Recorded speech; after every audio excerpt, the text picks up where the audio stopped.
What is the difference in the drug trade, the kind of drugs? Obviously, we know about fentanyl. Everybody knows about fentanyl. But like, what's the situation with the cartels? I know it's the CJNG versus. So there's a bunch of cartels in Mexico, right? In Tijuana specifically. In Tijuana specifically, there's a bunch of cartels in Tijuana specifically too. Like a cartel could be like 50 people, you know?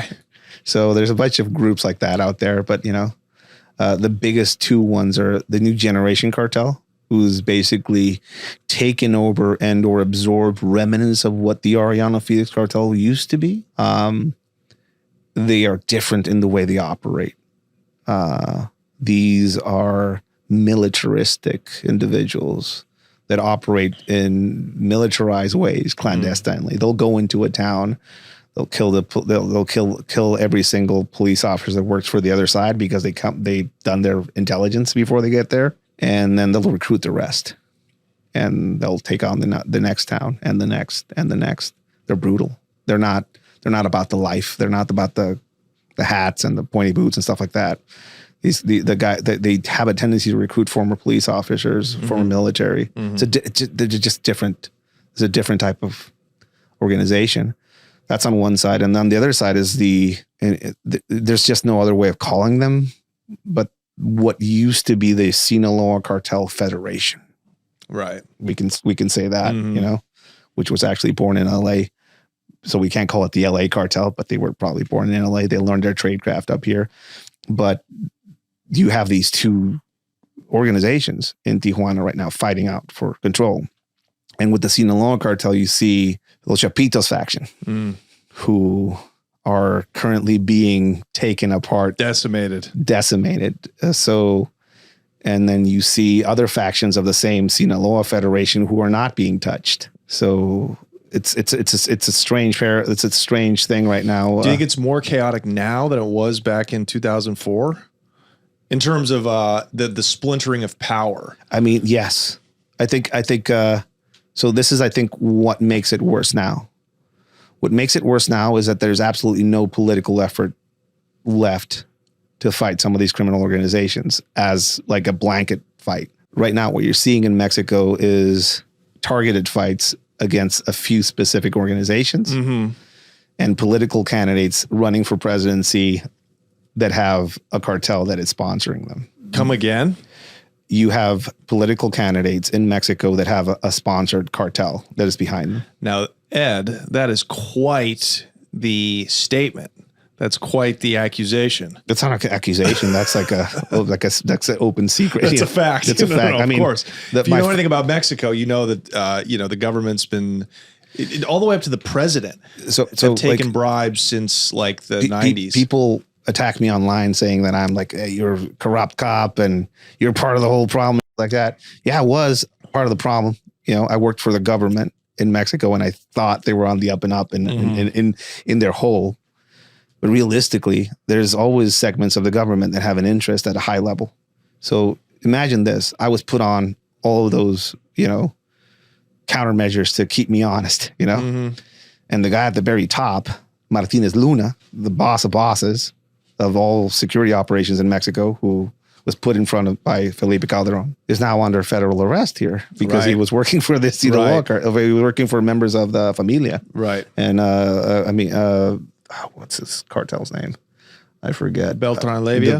They were working for the Beltran Leyva organization. Yeah. And not only that, but like other factions of the army in Mexico are all working on an angle. We recently went and if people want to research this, and I really would advise people in the U.S. kind of look into the Guacamaya leaks. Guacamaya leaks was Mexico's version of the WikiLeaks situation. Right. They leaked a ton of Sedena documents. This is the army, the Mexican army. And in these documents, they lay out how things work in Mexico through their intelligence services. This military outpost favors this cartel on this region. This military outpost favors this cartel. This political organization is tied to this cartel. This state governor is tied to this cartel. It reveals all these things in these documents that are in the open for people to, if they want to research them. So it's not a secret that politics and government in Mexico is very much tied, if not, at the hip with the cartels. Of course. And I think that's pretty common knowledge, even though just hearing it from such an insider, it never stops giving me chills. But why are there still these big headline busts, right? Like, obviously we know Sinaloa. Let's just take them because they're a legacy now. They're probably the oldest cartel besides the guys on the east in Mexico. They're clearly paying some very high level politicians. They're sponsoring probably a new candidate for president. Yeah. Why are the Chapitos being taken down and given back over to the DEA though? I don't know. So this is from observation. I'm not active anymore. I have friends who are, and they keep me informed on things. It seems to be a concentrated effort against specifically the Chapitos, right? And that started from all the way from El Chapo Guzman, who was never really the head of the Sinaloa cartel. Right. This is all words that makes Americans feel, we got him, they make us feel warm inside, but no more drugs. None of that is probably true. At some point there was a rift in that organization with his arrest and the way that his sons basically took control of the business that have been counter to the ways that the status quo has classically been handled in that region with that organization. Right. So I think they tried to do their own thing. And it never goes well in Mexico if you go against the grain. No. And mind you, we have a president who just went for the 5th time to El Chapo Guzman's hometown to inaugurate a road because that's what he does a lot out there. This is the 5th time he goes out there. Wow. Badiraguato? Yeah, Badiraguato. La Tuna? Yeah, La Tuna. In the mountains of Sinaloa. He's been there 5 times during his presidency. Why would you go? It's a tiny little town with nothing going on. It's very strange. He's been there 5 times during his presidency, and the last time was recently to inaugurate a road. And after that, El Nini was arrested. Wow. Yeah. It's, it's like the craziest game of. So for me, so I'm Mexican, and I'm now up here as a permanent resident, trying to figure things out as an American, I guess. I see a Mexico that is basically on its way to be a military dictatorship with a narco base.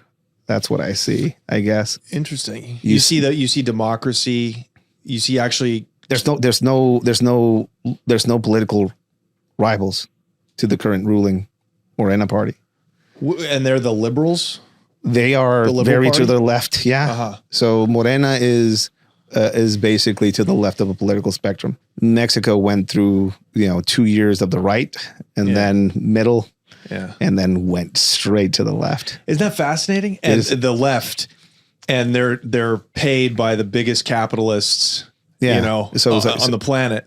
Yeah. And it shows like news recently, a trans federal judge gets murdered by his partner, and that's like the news is that he's trans.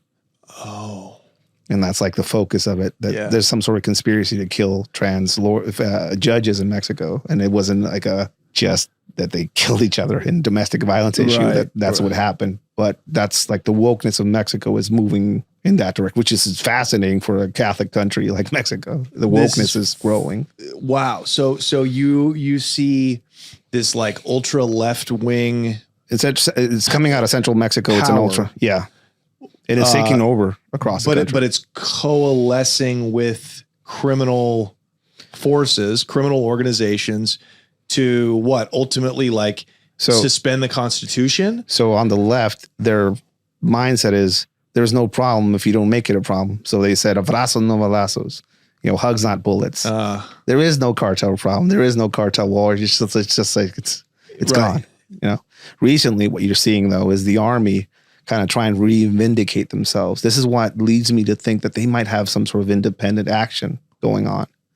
So El Nini, his arrest, one of the first things they stated when they arrested him, he was caught without security, unarmed, in his underwear at his house with somebody ratted him out, obviously. He was very comfortable where he was. But the first thing that they said as far as why he was captured was that he participated in the first liberation of El Chapo Guzman's son when he was arrested, and that he ordered the shooting of the military family's barracks in Sinaloa. So they went after him as a vengeance thing, right? So that was one high level arrest that happened. And then a few days later, the arrest of this new generation cartel head in Jalisco, El Tres, the number 3 in the power structure for the new generation cartel. He was involved in the abduction of a colonel. So both of them have like a military, like a vengeance from the Mexican army, kind of reivindicating themselves and their power in the region, I guess. So that's what leads me to believe that there's some sort of, we're in charge thing going on with the Mexican army, basically kind of like making some of these high level arrests. And also it's election season. Mm-hmm. We just kicked off presidential elections. The candidates are out, and coincidentally, we have these 2 major arrests. So you think the left wing government will stay in power? It's what's most optimal for the Mexican army. Okay, who is actually at the base of the power in Mexico? The Mexican army. Yeah. That's what you're seeing right now. They're getting all the contracts for the airport. They're getting contracts for train building. All airspace in Mexico is now militarized. Wow. So like all these things are leading. Yeah. The Guardia Nacional, the National Guard units, are at the points of entry into Mexico. Yeah, I noticed that. So there's no more like customs officials. It's just they're army guys dressed in white. Right. And they're at the airports as well. Mm-hmm. So if people don't see the fact that these guys are taking over in the civilian realm, I don't think they're looking hard enough, I guess. So you think that leads to, again, some kind of suspension of civil liberties or the Constitution, or what's the worst case scenario? Like where could that go? Venezuela. Wow. So you have, imagine that. Right next door. So for me, it's like it's scary because of what it could invite. Let's be clear about this. Mexico is currently in a very advantageous position. Totally, it's the next China. I agree. If it had the right leadership, but it doesn't. I'd much rather produce stuff in Mexico if I'm a factory owner. And also another thing that people don't realize that a lot of Mexican companies actually have production in the U.S. Wow. So like there's a vehicle glass company that has production facilities that's from Mexico that has production facilities in the U.S. And so we're basically tied together like NAFTA tied us together years ago, and we're all part of the same thing. Right. China's all over Mexico. The Chinese influence is all over Mexico, specifically related to its ports, related to one specific cartel. The new generation cartel seems to be a proxy of this government, I guess. They're the only ones that didn't have fentanyl supplies cut to them during COVID. Right. They had no supply issues. Yeah. Wow. So it makes you think. But and those are the U.S.'s main rivals on the global stage. Why wouldn't it make sense for China to basically use Mexico as a tire fire underneath you? Sure. So I just got to take a minute because I'm fried. I'm exhausted. I've been working really, really hard, traveling, doing podcasts, doing stand-up. So when I just need a minute, but I can't drink any more coffee, I need a real boost, I go to Magic Mind. See these little shots? These are nootropic energy shots that boost your immune system. They've got matcha in it, agave, adaptogens, which help you relax. And again, nootropics, which keeps you focused. 2 fluid ounces of this. I like mine ice cold, okay? And it's delicious, by the way. It's got all of these yummy flavors, okay? Made in Venice, California, Los Angeles, my hometown. And yeah, they're just like, I drink one of these, and I just laser focus in. Like, it's like taking natural Adderall. I can just, toss one of these down my throat and I'm good to go for hours afterwards. It's got about like a 60 milliliters. No, 65 milligrams of caffeine in it too. So it's like having a half a cup of coffee. You don't feel jitters. It's tremendous, you guys. I cannot recommend them enough. Magic Mind. If you are like me, hardworking and need a focus and a boost at the beginning of the day, the middle of the day, go check them out. Magic Mind. Thank you so much for sending these over. Yeah. Let's get back to, when you're on the ground dealing with, the lowest rung of this gigantic, almost faceless beast that is, a Mexican criminal organization. Yeah. How often were you cutting people down? Tell me about your first couple of months on the ground as part of the organization. Yeah. So, that first day, cutting this dude off of a bridge and realizing that was kindness in the environment that I was now in. That kind of like really soaked into me. The lack of equipment.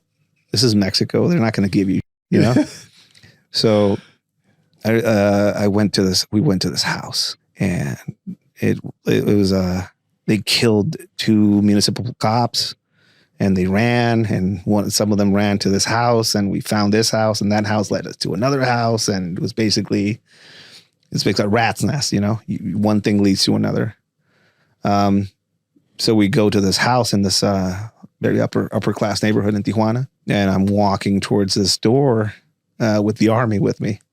They're all dressed in coyote tan, and I'm the only idiot that doesn't not jeans and a t-shirt and a plate armor on me, and an AR. So walking towards this door, we hit it. We're using chains and a hook to rip doors off, or just sledgehammers, basically, to get into these houses. I don't see any documentation that makes us or authorizes to be any there, but we're with the army, and I guess that's enough, So I'm just running with those guys. We go into this house. Second, we go up the stairs. Reports of armed people hiding there. There's a bunch of mattresses on the ground. It's a safe house. Wow. Right? It's a safe house. There's a baby monitors that were improvised into like a makeshift surveillance system for those guys, So we get there, but they're not there. They got wind of us. Mm-hmm. There's a ladder in the back, Right. These guys are gone. Yeah. Go upstairs. I have training and I have protocols.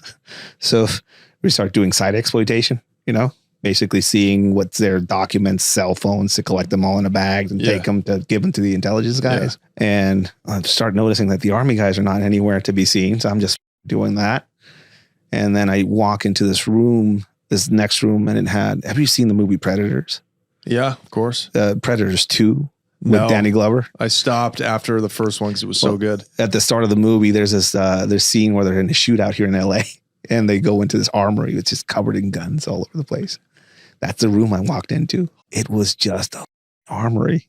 50 cals, Barretts, like on a wall, ARs, AR parts all over the place, magazines, AKs, you name it, it's there. And here you are, the most, supposed to be the most incorruptible. We're supposed to be police the officer. Tip of the spear with an AR-15, a semi-auto AR-15 Colt with a suitcase strap on it. Yeah. Because I didn't have That's it. And a magazine in my back pocket, an extra magazine, a 20 round extra magazine in my back pocket. I look at all this and I start taking pictures of it, It's like, this is like evidence. And some of the army guys just bumped me over and started grabbing magazines. Might as well. You're like in a war. Yeah. You find the weapons. I'm like, take them. Yeah. So some of them started grabbing magazines and sights from the rifles. That's why whenever you see the cartel guys show their, like, we got all these rifles. Yeah.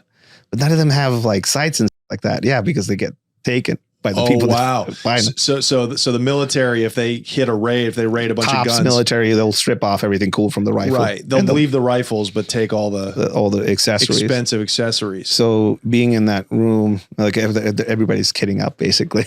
Did you grab a couple? Everybody's kidding up, everybody's kidding up. Everybody. What'd you take? Everybody's kidding up. Okay.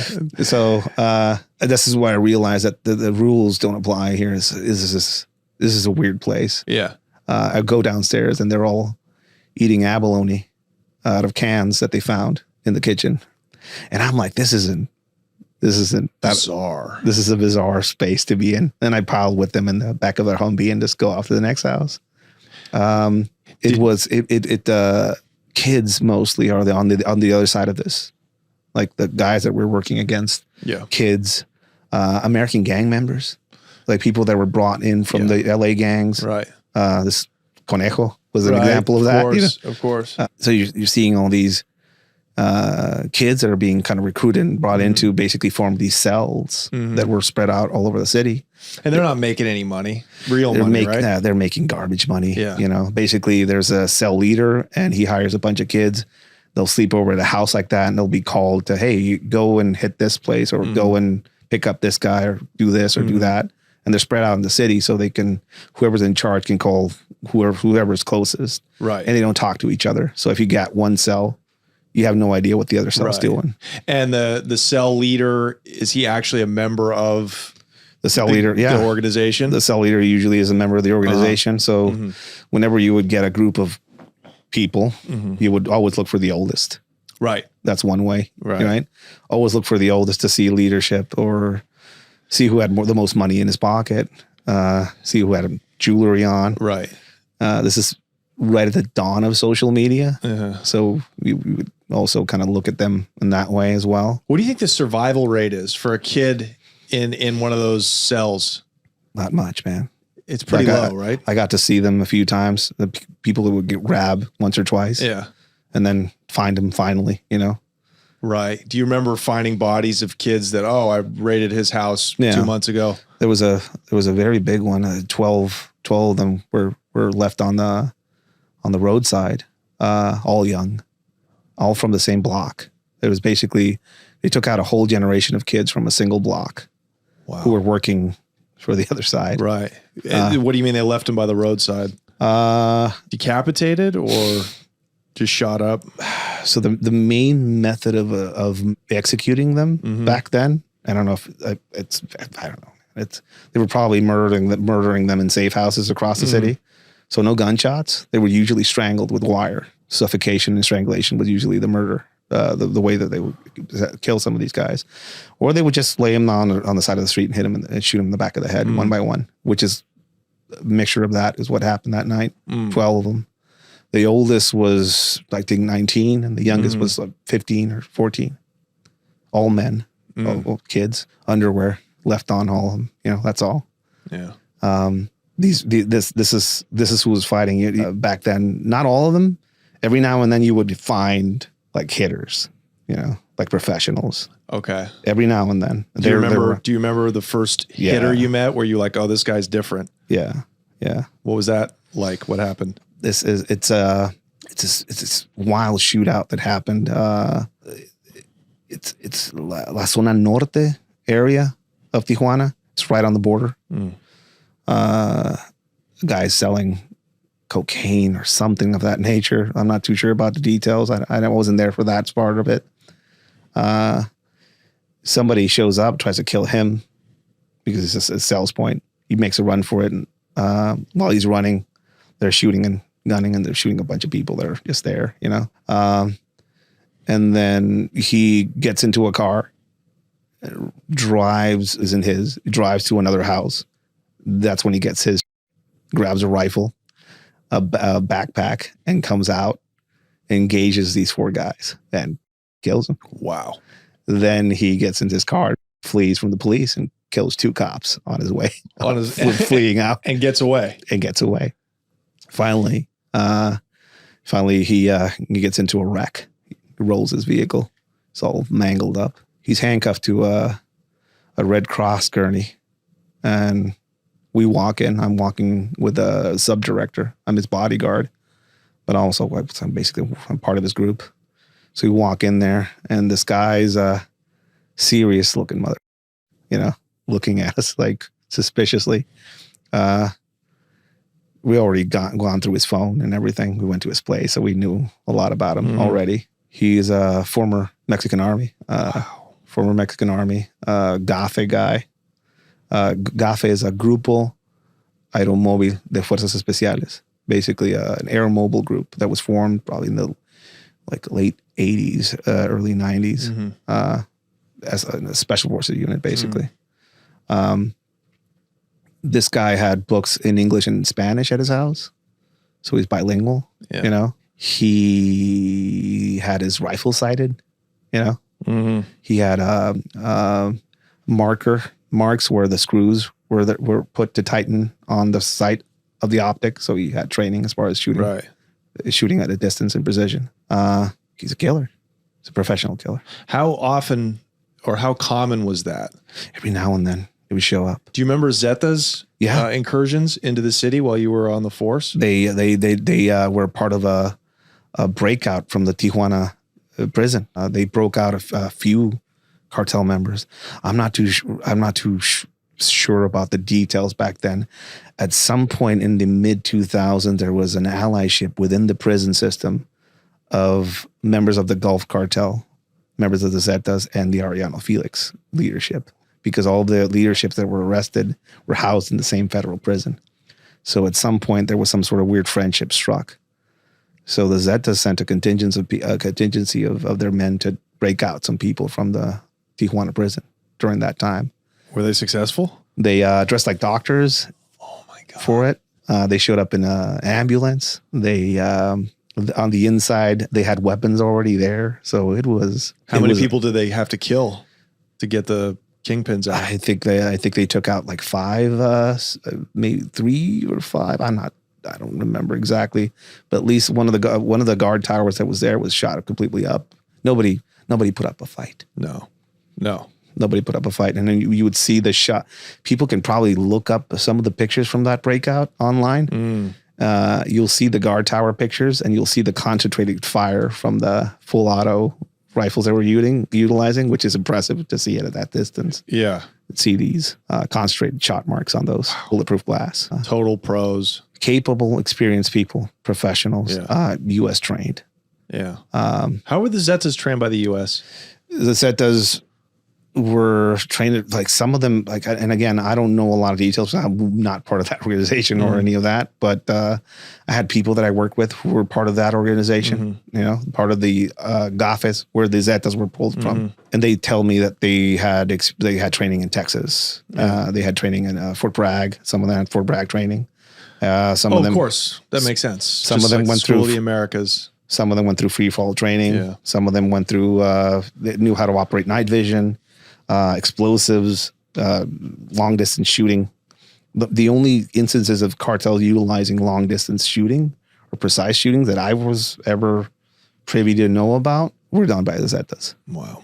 Yeah. But they didn't try to actually battle it out for Tijuana or any of the drug routes. They were just there on contract. There was a weird moment in the history of like organized crime in Tijuana where they showed up, and again, something happened within the prison system with the leadership of the Arellano Felix Cartel, the Gulf Cartel, and some of the Zetas. Something happened, so they showed up for a few times in Tijuana, but then they went away.